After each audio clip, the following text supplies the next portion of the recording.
TV দেখেন না আপনারা? দেখেন না কেউ? কেন দেখেন না? টিভিতে ভালো ভালো প্রোগ্রামগুলো দেখা যাবে, ঠিক কি না?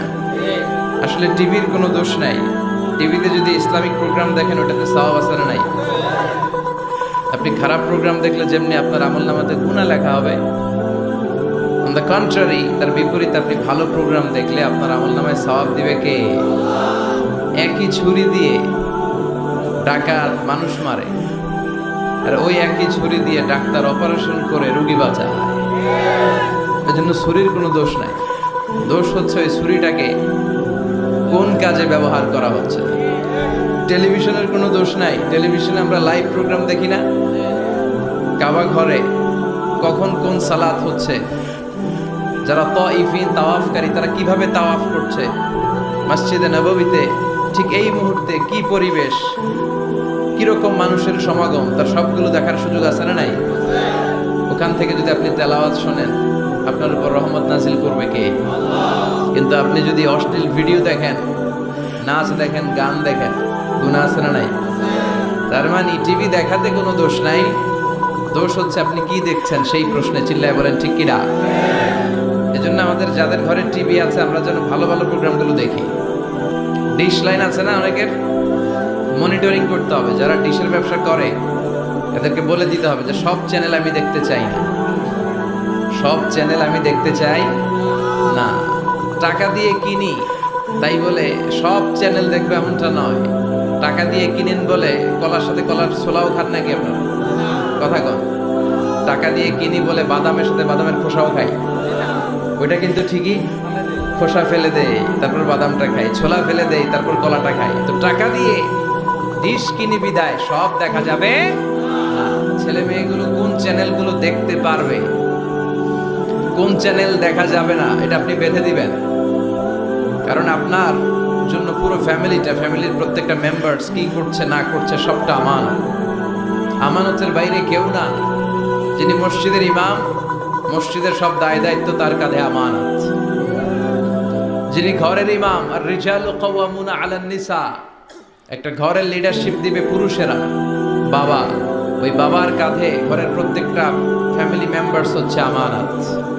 এলাকার যিনি চেয়ারম্যান তার পুরো ইউনিয়ন পরিষদ তার কাঁধে আমানত। যিনি member of the parliament, MP, এই পুরো নির্বাচনী আসনে যা যা দায় দায়িত্ব আছে তার কাঁধে আমানত।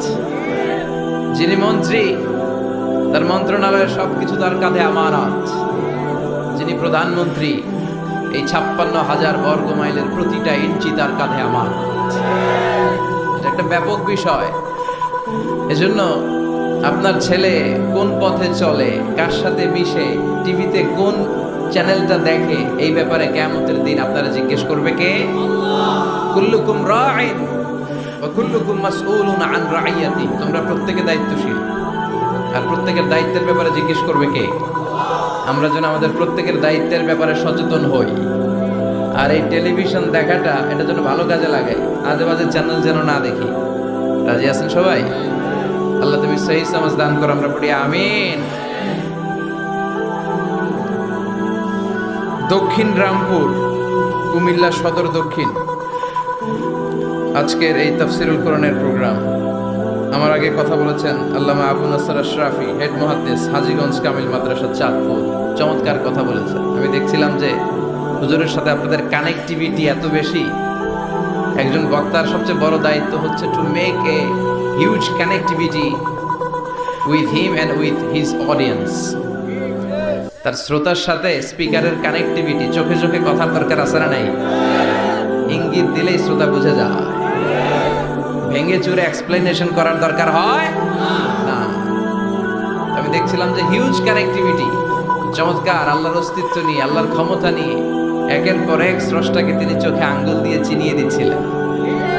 বিশ্বনবীও এমন ভাবে আল্লাহর কাছে চাইতেন আর বলতেন, আল্লাহুম্মা ইন্নী আবদুক ওয়া ইবনু আবদিক নাসিয়াতি বিয়াদিক। আল্লাহ আমি আপনার গোলাম, গোলামের ঘরের গোলাম, বান্দির ঘরের গোলাম, আমার 14 গোষ্ঠী আপনার গোলাম।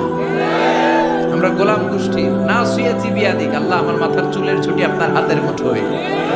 আপনি যেখানে টান দিবেন ওদিকে আমি যেতে বাধ্য, আমার নিজের কোনো ইচ্ছা না। সব ইচ্ছার মালিক কে? ফাআলুল লিমা ইউরিদ, তিনি যা ইচ্ছা তাই করতে পারেন।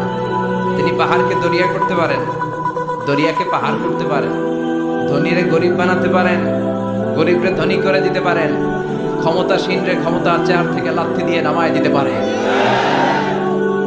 আবার যারা মাজলুম, যারা নির্যাতিত, তাদেরকেও ক্ষমতার চেয়ারে বসায় দিতে পারে। এজন্য কেউ যেটা পারে না, পারে কে? মুহতারাম আল্লামা আবু নাসর আশরাফি ভাই যে কথাগুলো কোরআন সুন্নাহর আলোকে আমাদের কাছে তিনি পেশ করেছেন, আমরা যেন আমল করতে পারি এবং তার আলোকে যেন আমাদের জীবনটা আলোকিত করতে পারি। আল্লাহ তুমি তৌফিক দাও।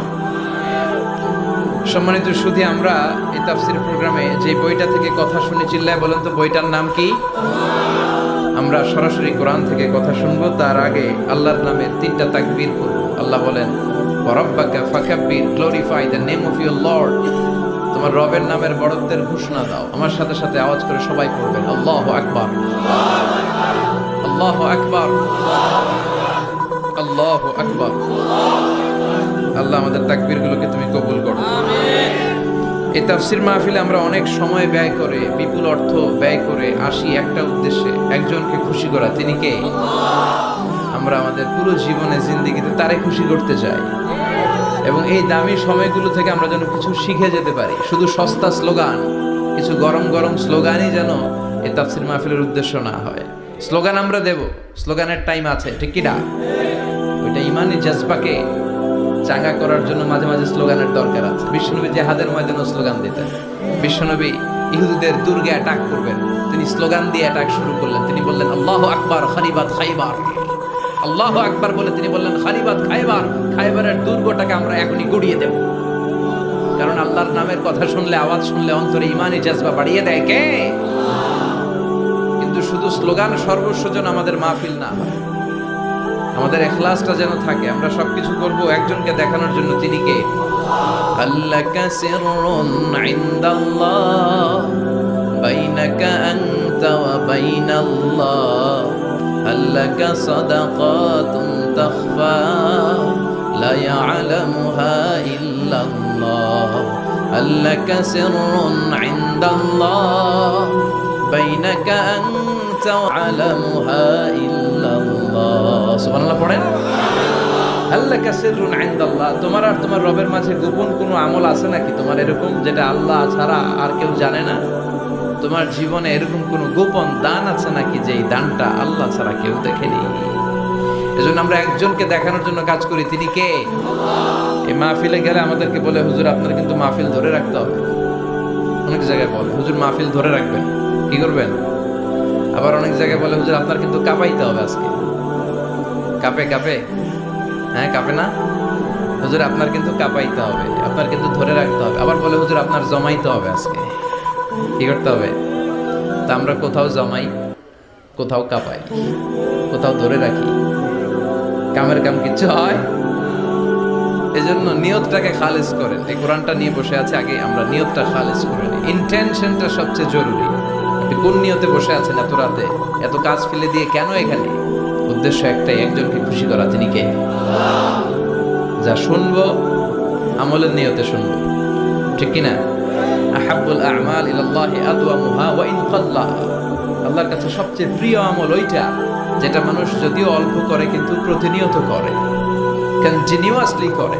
এজন্য যাই আমরা করব অল্প অল্প করে করব, কিন্তু প্রতিনিয়ত করব। আর আজকে আমরা যা শুনবো কিসের নিয়তে এখনো কইতে পারে না অনেকে। সবাই রাজি তো? ইনশাআল্লাহ পড়েন। আমি আপনাদের খেদমতে সূরাতু আল বাকারার 124 নম্বর আয়াত তেলাওয়াত করেছি। এই আয়াতে আল্লাহ তাআলা একজন প্রসিদ্ধ নবীর ব্যাপারে কিছু তথ্য দিয়েছেন। এই তথ্যগুলো আজকে আমরা শুনবো, ইনশাআল্লাহ পড়েন। রব্বুল আলামিন বলেন ওয়া ইয বিতালা ইব্রাহিমা রাব্বুহু বিকালিমাতিন ফাতাম্মাহুন্না ক্বালা ইন্নী জা'iলুকা লিন-নাসি ইমামা। সুবহানাল্লাহ পড়েন। যেই নবীর ব্যাপারে আল্লাহ তথ্য দিলেন ওই নবীর নাম ইব্রাহিম আলাইহিস সালাম। সবাই বলেন কি নাম? চিল্লায় বলেন কি নাম? আল্লাহ বলেন নবী স্মরণ করুন সেই সময়ের কথা যখন আমি আমার খলিল ইব্রাহিমকে অনেকগুলো বিষয়ে পরীক্ষা করেছিলাম, আর আমার খালিল ইব্রাহিম প্রতিটা পরীক্ষায় গোল্ডেন এ প্লাস পেয়েছে। প্রতিটা পরীক্ষায় সফলতার সাথে আমার ইব্রাহিম উত্তীর্ণ হয়েছে। আর ফলাফল স্বরূপ আমি বলেছি, ইন্নী জাইলুকা লিন্নাসি ইমামা। ইব্রাহিম, এতগুলো কঠিন পরীক্ষা নিলাম, একটাও ফেল মারলাম না, সবগুলাই পাস। যাও, এর বদৌলতে তোমার আমি গোটা বিশ্বের মানুষদের ইমাম বানাই দিলাম। ইমাম মানে নেতা। ইমাম মানে কি? নেতা। নেতা হওয়া এত সহজ না। আগুনে পুড়িয়ে পুড়িয়ে যেমনি খাঁটি সোনা বানানো হয়, তেমনি কষ্টি পাথর দিয়ে যাচাই করে করে, পরীক্ষা করে করে আল্লাহ তাআলা সাইয়েদনা ইব্রাহিমকে এই মর্যাদার আসনে বসিয়েছেন। আল্লাহ বলে, অনেকগুলো পরীক্ষা আমি নিয়েছি সাইয়েদনা ইব্রাহিমকে। আল্লাহ যারে পছন্দ করে বেশি, তার জীবনে পরীক্ষাও। বিশ্বনবী বলেন, আশাদ্দুন নাসি বালাআন আল আম্বিয়া। এই দুনিয়ার বুকে সবচাইতে বেশি পরীক্ষা নেয় আল্লাহ নবীদের। সুম্মাল আমসাল ফাল আমসাল, তারপরে সিদ্দিকিনদের, তারপরে শুহাদাদের, তারপরে সালিহিনদের। ইবতালার রাজুলু আলা হাসাবি দীনিহি, যেই ব্যক্তির দিনদারি বেশি, তার জীবনে পরীক্ষাও। নের পথে অবিচল থেকে আমার মরণ যেন হয়, তোমারই কাছে মিনতি আমার, তোমারই কাছে মিনতি আমার। মহামহিম দয়াময়, ইমানের পথে অবিচল থেকে আমার মরণ যেন হয়। পড়ে না, আরো জোরে পড়ে না, আমিন। নমরুদ বলে, ইমান ছেড়ে দাও, তা না হলে আগুনে ফেলবো। সাইয়েদনা ইব্রাহিম বলে, জীবন যাবে কিন্তু ইমান যাবে। তার মানে আগুনের পরীক্ষায় পাস। চিল্লায় বলেন, আগুনের পরীক্ষায়। পরীক্ষা নাম্বার 2, একটার পর একটা পরীক্ষা নিতে আল্লাহ শুরু করলেন। আল্লাহ বললেন, ইব্রাহিম যাও, কলিজার টুকরা সন্তানকে আর হাজারকে, আমরা ওনারা ডাকি বিবি হাজরা, আমরা কি ডাকি বাংলাদেশে, আসলে নাম কি হাজার। যাও, তোমার স্ত্রী হাজারকে আর ইব্রাহিমকে মক্কার ধুধু প্রান্তরে ফেলে দিয়ে আসো। ওখানে মানুষ নাই, প্রাণী নাই, জনমানব শূন্য। দেখি আমার কদ্দুর ভালোবাসো। বলতে দেরি, টু শব্দ না, মরুভূমিতে ফেলে দিয়ে আসলেন। তার মানে পরীক্ষা নাম্বার 2তেও, কথা বলেন, 2তেও। পরীক্ষা নাম্বার 3, আল্লাহ বললেন, ইব্রাহিম দেখি তোমার হৃদয়ে আমার জায়গা কতটুকু। যাও, কলিজার টুকরা সন্তান ইসমাইলের গলার মধ্যে তলোয়ার লাগাও। সাইয়েদনা ইব্রাহিম বিয়ে করার পর থেকে আল্লাহর কাছে চাইতে চাইতে শেষ, মাগা সন্তান হয় না। ওনার প্রথম সন্তানটা হয়েছিল সাইয়েদনা ইসমাইল যখন জন্মগ্রহণ করেছে, ইব্রাহিমের বয়স ছিল 86 বছর। সুবহানাল্লাহ কইতে মনে চায় না? এই এলাকায় আসেনি 86 বছর বয়সে সন্তান হয়েছে? হ্যাঁ, এরকম শক্তিশালী পুরুষ কেউ আছে? 86 বছর বয়সে তো হাঁটতেই পারে না। কথা কও। সাইয়েদনা ইসমাইলকে যখন আল্লাহ তাআলা সাইয়েদনা ইব্রাহিমকে উপহার দিয়েছেন, তখন সাইয়েদনা ইব্রাহিমের বয়স, চিল্লায় বলেন কত? বিশ্বনবী হচ্ছেন বানি ইসমাইল। বিশ্বনবী কি? আর এরা হচ্ছেন বানি Israil. Changing the leadership from বানি ইসরাইল টু বানি ইসমাইল। এজন্য অহংকারকারীদের পরিণাম শুভ হয় না। এরা নবী পেতে পেতে এই প্রজন্ম অহংকারী হয়ে উঠেছিল, আর গালি দিচ্ছিল এই চেইনটা আটকুরা চেইন, নবী আসার দিক থেকে এই চেইনে কোনো নবী নাই, সব নবী এই চেইনে আমরা পাই, আর শ্রেষ্ঠ যে নবীটা আসবে সেটাও এই চেইনে আসবে। আল্লাহ কয়, না, আমি খেলা উল্টায় দিব। সব নবী এখানে পাঠালেও শেষ নবী আমি এখানে পাঠাবো না। শেষ নবী আল্লাহ তাআলা সাইয়েদনা ইসমাইলের চেইনে পাঠিয়ে দিয়েছেন। চিৎকার করে পড়েন আল্লাহু আকবার। পৃথিবীর সর্বশ্রেষ্ঠ 3টা ধর্ম, ইহুদিবাদ, খ্রিস্টবাদ আর ইসলাম, এই 3 ধর্মের উৎপত্তি হচ্ছে সাইয়েদনা ইব্রাহিম থেকে।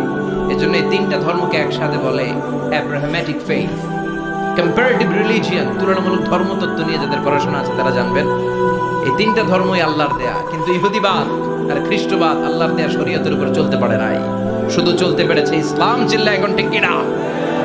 সূরা ইব্রাহিম, আলিফ লাম রা, কিতাবুন আনজালনাহু ইলাইকা। ওই নবীর নামে কোরআনের ভিতরে সূরা দিয়েছে কে? আবার আল্লাহ বললেন, গোলাম জেনে রাখো, উনি তোমাদেরকে মুসলমান নামকরণ করেছেন। তাই ইসলামে যারা অন্তর্ভুক্ত হবে সব মুসলমানদের পিতা আমি আল্লাহ তারা নির্বাচিত করেছি। মিল্লাতা আবিকুম ইব্রাহিম হুয়া সাম্মাকুমুল মুসলিমিন। আওয়াজ করে বলেন, মুসলিম জাতির পিতার নাম কি? আমাদের জাতির পিতা কেডা?